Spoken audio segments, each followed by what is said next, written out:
I guess on the first episode, I said, my cars are gonna shape the world. Taken from everything. I'm not happy with all my mistakes. At 53, bad Chad Hiltz is finally speaking up. And yes, it's exactly what we suspected all along. Known for his wild custom car builds, rebel spirit, and that rebellious attitude in the garage, Chad has always played by his own blueprint. Fans know him as the guy who can turn rust into gold. Every steering column I got, I tried to get it as cheap as possible, and that I did it steering column.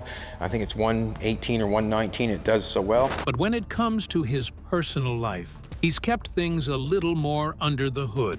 For years, there's been quiet speculation, whispers from loyal fans, a hunch people couldn't shake. And now, bad Chad himself is confirming it. The truth is out, and it's got people talking all over again. So what exactly did he reveal? Let's break it down. The man before the motor. Chad Hiltz's early years. Before the flashy paint jobs, roaring engines, and TV lights ever found him, Chad Hiltz was just a small town boy with big ideas and a head full of dreams most people couldn't even imagine. While the world would one day come to know him as Bad Chad, the master of wildcard transformations and star of Bad Chad Customs, his story started long before fame ever entered the picture. Chad was born on August 31, 1971, in Kingsport, Nova Scotia, a sleepy little Canadian town nestled near the powerful tides of the Minas Basin. Kingsport wasn't known for fast cars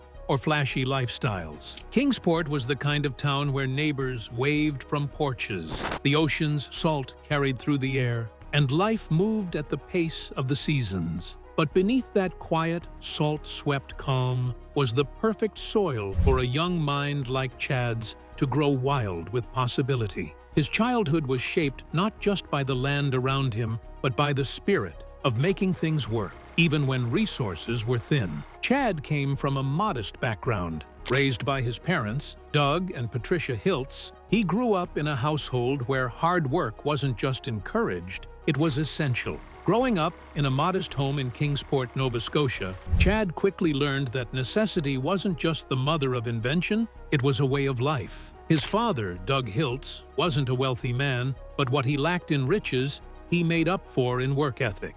Doug spent long hours as a car body repairman, patching up old vehicles with more muscle and heart than money. He wasn't restoring cars for collectors or racing in high-end circles. He was making them run because people needed them to get to work, to live.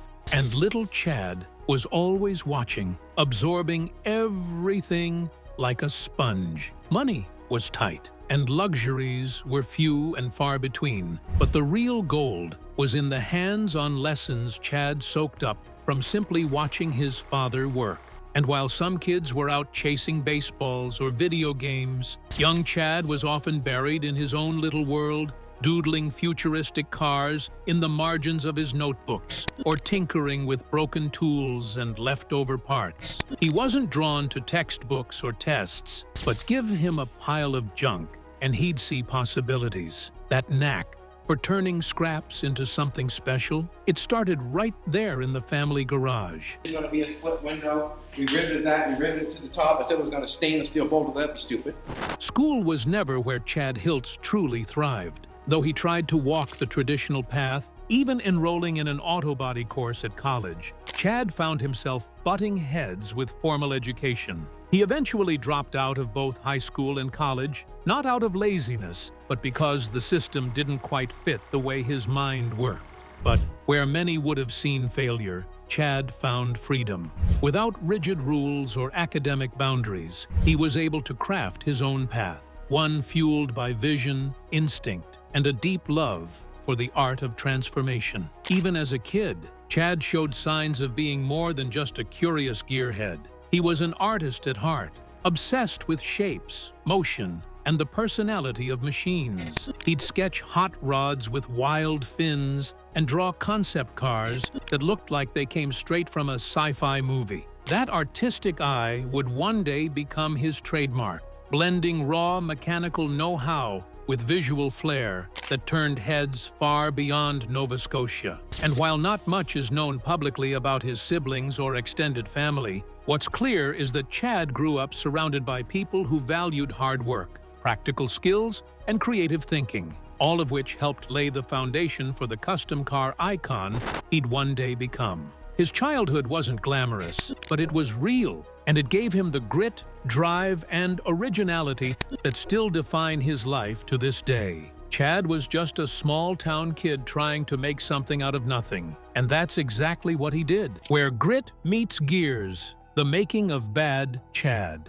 Chad Hiltz didn't just wake up one day with a wrench in his hand and a custom car empire at his feet. His creativity was forged in the fire of real-life challenges, born not from privilege, but from pressure. Chad was forced early on to stretch the little he had into something meaningful. That spirit of invention and resilience would eventually become the bedrock of his unique design philosophy. If you can't buy it, build it. If you can't find it, imagine it. Doug's hands on craftsmanship planted a seed in his son. While other kids were off kicking soccer balls or glued to video games, Chad could usually be found in the family garage, nose deep in some half-disassembled object, trying to figure out how it worked and how it could work better. He wasn't a textbook learner, but give him a pile of old bolts and a busted fender, and he could turn it into something worth a second look. That quiet knack for seeing what others missed, finding beauty and function in forgotten things, was there even as a boy.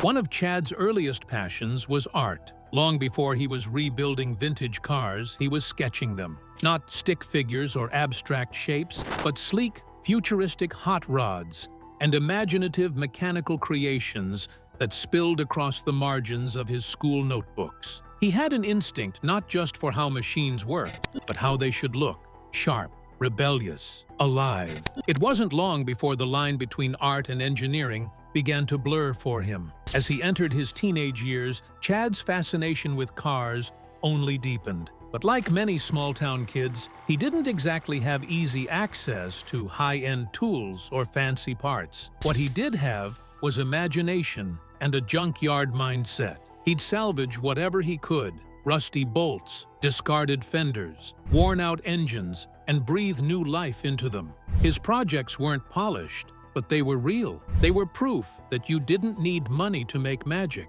You just needed vision and a pair of willing hands. At just 16 years old, Chad made a move that would quietly shape the rest of his life. He bought a beat-up 1939 Ford, his very first car. To most teens, it would have been nothing more than a rusty bucket of problems. But to Chad, it was a blank canvas. He threw himself into restoring it, learning new skills with every bolt tightened and panel welded. That car wasn't just transportation, it was transformation.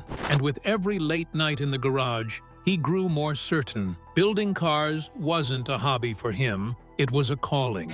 Before long, the whispers started to spread. Around small towns, through local garages, and among gearheads in Nova Scotia, people began to talk about a young guy who was doing the impossible with little more than junkyard scraps and raw imagination. That guy was Chad Hiltz, a scrappy teenager with an eye for design, a mind that refused to follow rules, and hands that could turn rusted-out car skeletons into rolling works of art. Word traveled fast, not just because his creations looked cool, but because there was soul in every build. Chad wasn't just repairing old vehicles, he was telling stories with steel, sweat, and salvage. But what people saw on the surface was only a piece of the journey. Long before any fame, long before the world knew the name Bad Chad. Every car needs a gas pedal, and so doesn't this Bugatti, and this Bugatti gas pedal is something else. Chad had already lived a lifetime of learning through struggle.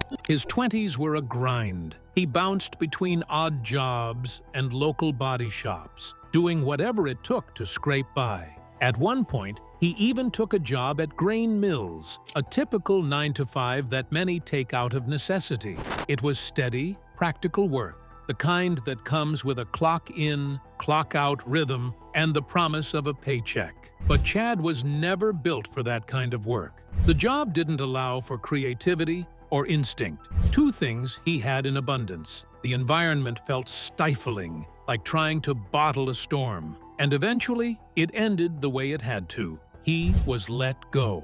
For most, that kind of moment would feel like a personal setback. But for Chad, it was a quiet blessing in disguise. It pushed him off the beaten path and forced him to ask a deeper question. Why chase stability when you can build something of your own? Instead of looking for another job that didn't fit, Chad went back to the one thing that always made sense: building. He knew how to work with his hands, think unconventionally, and create magic out of the forgotten. So, with little more than vision and heart, he took a leap and launched his first real venture, Green Goblin Customs. Nestled just outside of Canning, Nova Scotia, the shop wasn't flashy. It was tiny. The tools were basic. The space was tight. But it was his, and it was enough. Green Goblin Customs quickly became more than just a place to work. It was a blank canvas. In that small shop, Chad had total freedom. He could take risks, test wild ideas, and follow no one's blueprint but his own. With a shoestring budget and nothing to lose, he turned scraps into statements. Pieces from old lawnmowers, rusted signage, discarded chrome, all found new life in Chad's hands. It was during this fearless period that Chad's legend really began to take shape. The locals gave him a new nickname, Bad Chad, a badge of honor that captured the rebellious, rule-breaking essence of his style. His builds weren't clean in the traditional sense, but that was the point. They were aggressive, imaginative, and loud. Sure, his business started small, but Chad's relentless creativity and drive quickly helped him make a name for himself. Over time, he established himself as a force in the custom car industry, earning 3 World of Wheels awards, being named Master Builder at the Boston Show, and taking first place at Radical Custom Shows. He also received 4 awards at the Radical Speed Sport Show in Moncton. By his late 20s, people were paying attention. By his early 30s, he had become a standout name in Nova Scotia's underground car scene. As the years passed, Green Goblin Customs evolved from a side hustle into a launching pad. More eyes found his work. More customers came calling. What started as a makeshift shop in a quiet corner of Canada began to lay the foundation for something much larger. Chad had finally found his lane, and the road ahead was wide open. But it wasn't just car enthusiasts who started paying attention. Soon, the cameras did too. From junkyard genius to TV star, Chad's big break. Chad's shop, once a modest setup, quickly transformed into something more than just a place to work. It became a creative playground. Inside that workshop, Chad wasn't just fixing beat-up vehicles, he was breathing life into forgotten machines. With no fancy equipment or deep pockets, he found a way to craft intricate components from the most unlikely materials. Scrap metal, bicycle parts, old signs. Nothing was too strange or too broken. What others saw as junk, Chad saw as possibility. As his reputation grew, so did his challenges. Running a custom shop in a remote Canadian town wasn't glamorous. It was tough. Supplies were hard to find, money didn't always flow, and reaching a wider audience felt like an uphill battle. There were setbacks, frustrations, and moments when walking away might have been easier. But giving up was never part of Chad's blueprint. He leaned into the struggle. He stayed true to himself. He kept pushing, kept building, and kept trusting that his work would speak for itself. And it did, loudly. By 2019, Chad made a bold move. Green Goblin Customs was rebranded as Hiltz Autokompen, marking a new chapter in his journey. But even that transformation couldn't prepare him or his growing fan base for what came next. That same year, television producers stumbled upon Chad's offbeat genius. They saw something different in his work, raw, unpolished, but unmistakably original. Soon, Bad Chad Customs made its debut on the Discovery Channel, and suddenly, the world got front-row seats to the wild world Chad had been building in Nova Scotia for years. It was the moment everything changed. The cameras rolled, and suddenly, people all over the world were watching the magic that locals in Nova Scotia had admired for years. But this wasn't just another car show. This wasn't polished paint jobs and six-figure budgets. This was raw, gritty, down-to-earth creativity at its finest. Where most automotive shows focused on luxury builds and big money, Bad Chad Customs went in a completely different direction. It was about making something out of nothing. Viewers watched Chad and his small but passionate team turn everything from dented bicycles and rusty oil cans to broken kitchen utensils into street-ready vehicles. No million-dollar workshop, no deep-pocket sponsors, just a garage, some tools, and an imagination that refused to quit. Chad had always built his world out of scraps. Now, the world was watching him turn that scrap into gold, one wild build at a time. What truly made Bad Chad Customs so captivating wasn't just the wild builds or the unexpected materials, it was Chad Hiltz himself. With his laid-back charisma, lightning-fast creativity, and unshakable work ethic, he stood out as a renegade in an industry known for playing it safe. He didn't fit the mold, and that's exactly why audiences gravitated toward him. Carburetor bowl here, and I'm going to use this one to pull it down. Remember, the carburetor system goes down. Chad was living proof that brilliance didn't need a billionaire's budget, just vision, guts, and a little bit of madness. Like many who build their lives from the ground up, Chad's path was anything but smooth. Behind the show's bright sparks and bold colors were years filled with uncertainty, financial strain, and deep personal battles. But Chad's story didn't begin or end with television. Long before the spotlight found him, Chad was already shaping a community around his passion. Back in 1998, he launched Rockabilly Weekend, a celebration of custom culture, classic cars, and retro vibes. What started as a small local event quickly snowballed into a beloved tradition, drawing enthusiasts from across the country. It became a cornerstone of his legacy, a space where car lovers and dreamers could gather, share ideas, and celebrate the weird and wonderful. And over time, the industry took notice too. Chad racked up accolades, including 3 prestigious World of Wheels awards in Boston, along with a string of other honors that affirmed what fans already knew. He wasn't just different, he was exceptional. These awards weren't just shiny statues, they were hard-earned recognition in a world that doesn't always welcome outsiders. In a car culture obsessed with polish, perfection, and performance, Bad Chad Customs flipped the script. It made it cool to be scrappy, to work with what you had, to be bold enough to see beauty where others saw junk. And because of that, Chad sparked something bigger than just a fan base. He inspired a movement. All over the world, young builders looked at what Chad was doing and thought, maybe I can do that too. But even as the camera lights flickered and the praise rolled in, there was still a very human story behind the fame. A life made from scrap in more ways than one. A life built from scrap. The full picture of Chad Hiltz. As Chad Hiltz's career skyrocketed, his personal life remained grounded in real-life struggles, responsibilities, and growth. Behind every daring build was a man trying to juggle the pressures of chasing a dream with the demands of being a father. One of the most important parts of Chad's life has always been his relationship with his son, Colton, who was born from his second marriage. And unlike some TV personalities who keep their private lives off-screen, Chad has never shied away from sharing the tough truths. He married young, at just 16 years old, and fatherhood followed not long after. He had a daughter. However, that first marriage didn't last, and years later, at the age of 27, Chad married again. In this second partnership of his personal life, his son Colton was born on August 10, 1998, marking a moment that would define him far more than any car or TV deal ever could. Unfortunately, that marriage also ended in divorce. But one thing never changed: Chad's commitment to being a father.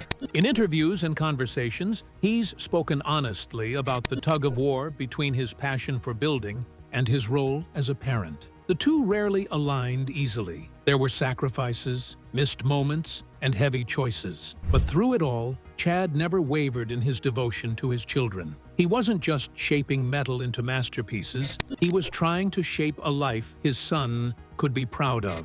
These days, Chad Hiltz isn't single, not in life or in business. At the center of both his personal and professional universe is his fiancée, Jolene McIntyre, a force in her own right and one of the key reasons Bad Chad Customs became more than just a garage operation. Jolene, a native of the same small Nova Scotian town where Hiltz Auto Company operates, has been by Chad's side through the highs and the lows. More than just a supportive partner, she's become an essential pillar in the business. When Chad first met Jolene, he was driving one of his prized builds, the Green Goblin, a custom car that began life as a 1962 Chrysler Windsor.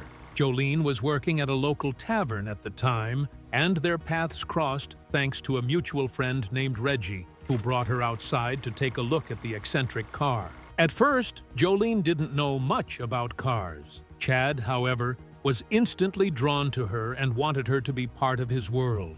Over time, he managed to get her involved in his annual Rockabilly Weekend car show, where she helped with planning and logistics. If they get to see the respect that people are getting for their cars, then they can be like, I want that too someday. After seeing the potential of the event, Jolene started viewing it through a business lens. Her background in business management brings structure to Chad's raw, kinetic energy. While Chad sketches, welds, and then transforms junkyard scraps into jaw-dropping art, Jolene keeps the engine of the business running smoothly, handling finances, coordinating logistics, and making sure that their shop functions like a well-oiled machine. And while she may not be in the garage every day grinding metal or sketching wild designs, Jolene has fully embraced the world of custom car building. She shares Chad's belief in doing more with less, in valuing ingenuity over luxury, resourcefulness over perfection. Over time, her admiration for the craft turned into genuine passion. Now, she plays a key role not only in managing the business, but in shaping the creative direction and spirit of the brand. Her business instincts soon extended to Chad's car-building work. When Chad offered to build her a car, she chose the legendary 1938 Bugatti Type 50 7 SC Atlantic. Jolene began filming the building process and uploading short videos every Friday to show the weekly progress. At the time, she had no concrete plans, no production company, no TV concept, and not even a title. But the videos gained traction, attracting attention from several production companies. Eventually, Love Productions USA signed on to produce the first season of Bad Chad Customs. Viewers got a behind-the-scenes look at Chad and his team at Hiltz Auto as they brought wild car ideas to life. One of the standout builds was a 1930s Oldsmobile transformed into a striking truck. In Season 2, Chad turned a 1957 Cadillac Coupe de Ville into another unforgettable custom. Chad's creations were finally getting the recognition they deserved, and the show seemed like it was just hitting its stride. But behind the scenes, not everything was running as smoothly as the engines on screen. The sudden stop of Bad Chad Customs. The final episode of Bad Chad Customs aired in October 2020, and since then, no new episodes have been released. This silence sparked rumors of a cancellation, though neither the crew at Hiltz Auto nor the producers offered any confirmation. Chad later clarified that they were under contract to begin filming a third season in early 2021, but nothing came of it. Speculation swirled around the shop. Some fans questioned whether Chad truly completed the builds featured on the show, suggesting that unfinished projects might be the reason the series ended. Controversy also emerged regarding the Green Goblin, which had been displayed at SEMA. In response, Chad addressed the rumors head-on. He insisted that the show's content was real and that the Green Goblin itself was proof of his craftsmanship. Chad also revealed key details about his TV deal with Discovery. According to him, he built the cars, the producers handled production, and ownership of the cars remained with him and Jolene. he made it clear that Bad Chad Customs wasn't created to brag or play pretend. It was meant to inspire others who dream of building cars that anything is possible. To further prove his point, Chad posted a YouTube video in 2021 giving fans a tour of his garage. The video offered a behind-the-scenes look at what viewers don't see on TV and highlighted how much real work goes into every build. Still, Discovery has yet to officially cancel or renew the show, and the reasons for the silence remain unclear. Many believe that creative disagreements between Chad and the producers may have led to a pause in production. Despite all that, Chad hasn't slowed down. He continues to do what he loves, building one-of-a-kind vehicles from scraps and sharing his passion with a growing online community. Since Bad Chad Customs stopped airing, Chad has increased his activity on YouTube, where he now posts videos regularly. Chad first joined YouTube in 2016 and began uploading content in 2017. Over time, he built a following of over 300,000 subscribers. His early videos featured basic editing and quirky titles like Stealing the Motor from Elvis and Kella DeVille. His breakout moment online came with the video How to Chrome Your Bumper for $50, which earned him his first taste of internet fame. Chad initially created content to help aspiring mechanics and DIY car builders learn how to customize vehicles affordably.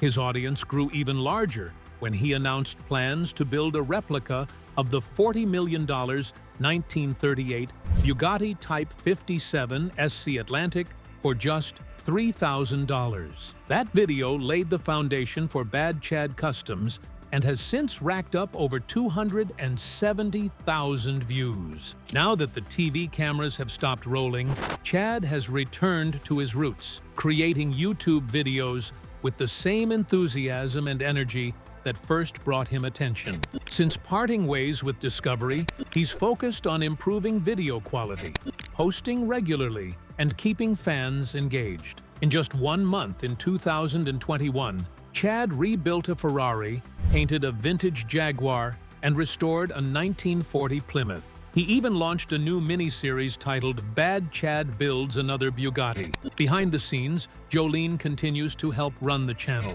while Chad's son Colton often appears in the videos. Outside of work, Chad doesn't stray far from his passion. His hobby is his career and vice versa.